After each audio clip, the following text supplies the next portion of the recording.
Перед самым Новым годом жена преподнесла Михаилу сюрприз.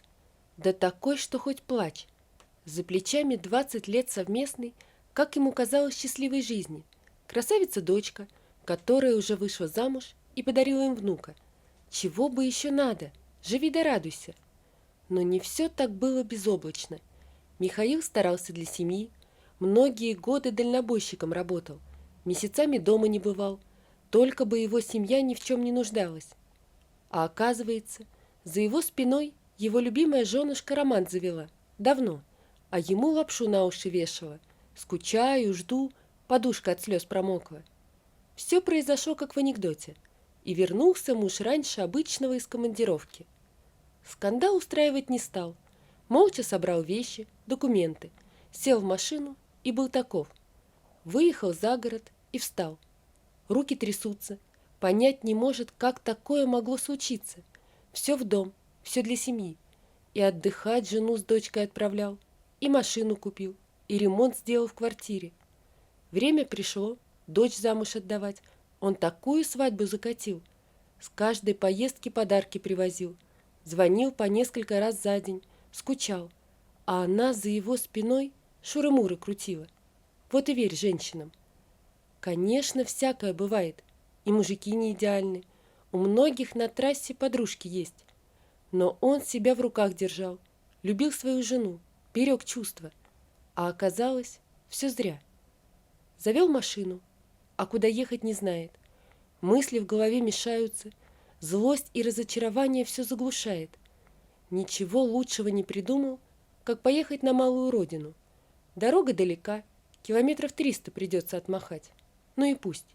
Подальше от дома, точнее, от бывшего дома и от бывшей жены.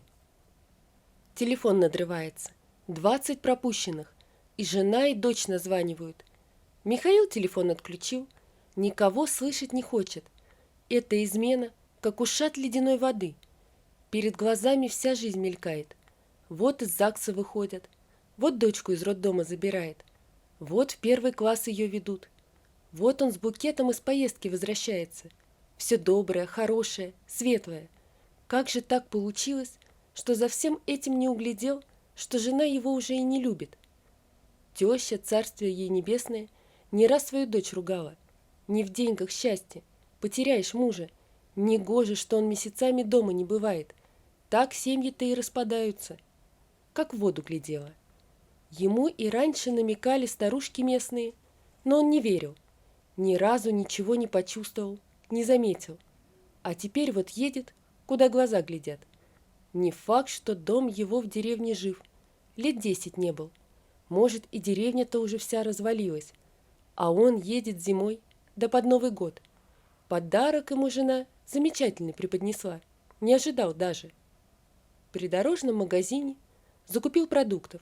Кидал все подряд, как будто едет туда, где магазинов не существует. А оказалось, был прав. С трассы свернул в поля. Большую часть пути отмахал. Теперь полями. Раньше тут деревни одна за другой были. А сейчас только редкие огоньки мелькают. Погода изменилась. Пошел снег. Начал гулять ветер. Но дорогу Михаил помнил хорошо. Любил он свою деревушку. Матушка его так и не переехала к нему в город. Одна доживала. Он у нее был единственным и поздним ребенком. Любила его, не хотела ему мешать. В душе он ее понимал, что тяжело отрываться от родного дома, где всю жизнь прожил. Но ее жалел, хотел ей лучшей жизни. Но она ни в какую. Дома мне легче, все родное. А там я зачахну в городах ваших. Лучше не срывай меня с места. Так и умерла там. Он ее проводил в последний путь, дом заколотил и больше ни разу туда не ездил. Метель усиливалась. Осталось 10 километров до места. Огоньки деревень становились все реже и реже. За поворотом должна быть его деревня. С огромным трудом он проехал по родной улице. Многие окна чернели, многие дома были заколочены. Лишь у дороги в доме светили огни. Вот и его родной дом. Покосился забор, доски на забитых им окнах держались еще. Утопая в снегу, он прошел к калитке. Ворота были приоткрыты. он добрался до крыльца. В потайном месте отыскал ключ.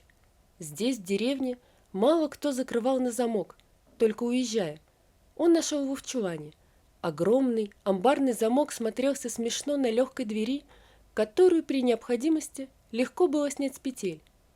С трудом замок поддался, и Михаил зашел в дом, освещая себе путь фонариком. Нащупал выключатель, и в горнице вспыхнул свет. Все было точно так, как в тот день, когда он уехал. Только сыро, пыльно и пусто было здесь, без его родной матушки. Первым делом он принес из сенцов дров. Там всегда был запас сухих дровишек. Растопил русскую печь, дрова вспыхнули, как будто долгие годы ждали этого момента. Огоньки заплясали по темным углам избы, приятное тепло разбегалось по горнице. Михаил нашел ведра и набрал воды в колонке, которая, несмотря на заброшенность деревни, еще работала. Налил воды в чайник и в чугунок, поставил в печку. Вскоре вода закипела, и Михаил налил ее в таз, взял тряпку и начал вытирать пыль. К труду он был приучен с детства, всегда помогал матери и не гнушался никакой даже женской работы. Минут через 40 в горнице запахло чистотой, стало тепло. Михаил выложил на стол купленные продукты, нарезал колбасу, сыр, хлеб, открыл тушенку, пожарил яичницу. Часы, которые он завел, пробили 11 часов. Ну, вот скоро и Новый год. Буду новую жизнь начинать. Как? Пока не знаю. Но утро вечера мудренее, как говорила моя матушка. Завтра буду думать. А сейчас надо и старый год проводить. Михаил достал купленное спиртное, но не успел выпить, как в окно резко и громко застучали. Он от неожиданности даже вздрогнул. Значит, кто-то в деревне еще живет. Не все уехали. И Михаил пошел открывать дверь. В комнату зашла женщина, отряхнув снег с шали, накинутой на плечи. Она посмотрела на Михаила. Он увидел испуганные заплаканные глаза. «Я не знаю, как вас зовут. Сама здесь только 3 месяца живу. У меня беда. Сынишка заболел. Фельдшера здесь нет. Осталось 10 домов. Но боюсь, что аппендицит. Похоже, у меня также болело. Я, как увидела огонек, сразу сюда. Сыну все хуже становится». Михаил уже схватился за куртку и на ходу натягивал шапку. «Чего же мы ждем? Поехали. Только надо захватить лопату. Боюсь, что перемело дорогу. Я еле доехал». Ветер утих. Михаил подхватил на руки плачущегося, мечущегося в жару мальчонку, и они тронулись в путь. На их счастье они без труда добрались до трассы. Здесь дорога немного была наезжена, но все равно пару раз до райцентра приходилось расчищать дорогу. Приехали через 1,5 часа, вызвали хирурга. Женщина оказалась права, и мальчика увезли в операционную. На часах было 2 часа ночи. Ну вот, и Новый год наступил. Простите, что испортила вам праздник. Да перестаньте, главное, чтобы все прошло хорошо. Они сидели в коридоре, у женщины по щекам текли слезы. Она смотрела на двери операционной, не сводила глаз. Минуты тянулись, напряжение росло. Вот, наконец, вышел доктор. «Хорошо, что успели. Еще немного. А сейчас поезжайте домой». «Нет, лучше мы здесь до утра побудем. Добираться далеко». «Как хотите. С Новым годом вас. Скоро его переведут в палату. Сможете увидеть своего сына». Всю ночь они просидели у палаты. Потом Алену, так звали мать мальчика, пустили в палату. Ромка пришел в себя. Алена осталась с сыном, а Михаил уехал в деревню. Истопил печь, поел и уснул. После обеда решил проведать новых знакомых. Ромка уже улыбался, только обидно ему было, что Новый год не встретил и не смог Деда Мороза подкараулить. Он каждый год приходит, под елку подарок мне прячет, а вот в этот раз, наверное, не смог прийти. Я ведь понимаю, что он через дверь заходит, а не как в сказках, через трубу. Я уже не маленький, понимаю. Зря ты так волнуешься. Я мимо вашего дома проезжал и видел на снегу большие следы. Ночью снег был, значит, следы не наши. Значит, он приходил к тебе. А дом-то закрыт. Постоял и ушел. Вот и остался Ромка без пожарной машины. Ты не расстраивайся раньше времени. Вот мне Дед Мороз подарок всегда прятал. То на крыльце оставит, то в сенцах на лавку положит. Не хотел, чтобы его видели. Может, и твой где-то припрятан. Вот выпишешься и поищешь. Неплохо было бы. Я весь год хорошо себя вел. Правда, мама? Алена молча кивнула головой. Ромочка, доктор не разрешает с тобой здесь быть. Велит домой ехать. Ты не забоишься? Здесь много ребят лежат. Будет не скучно. Не забоюсь. Я уже большой. А ты поезжай, поищи мой подарок, а то снегом задует, не откопаешь. Алена и Михаил уехали. Спасибо, что такую легенду придумали. А я и вправду не купила ему подарок. С деньгами сейчас туго. Мы ведь из города уехали, можно сказать, налегке. Муж мой гражданский в очередной запой ушел. Меня колотить стал. На Ромку руку поднял. Мы ночью и убежали. Здесь, у дороги, домик моей тети. Она умерла и дом мне оставила. Муж про него не знает. А то бы давно продать заставил. И все пропил. Вот мы здесь новую жизнь и начинаем, как говорится, с нуля. Михаил свернул от больницы и подъехал к магазину.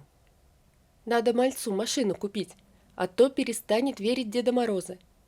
Михаил купил машину, но купил сладостей, и они тронулись в путь. Алена оказалась молодой женщиной, лет на 10 младше Михаила. От подарков хотела отказаться. Мы не можем их взять, это очень дорого. Зачем вам тратиться на чужого ребенка? А могу я себе приятное сделать?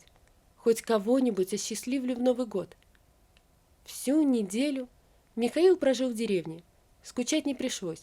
То снег расчищал, то печь топил. Да и Алене хотелось помочь.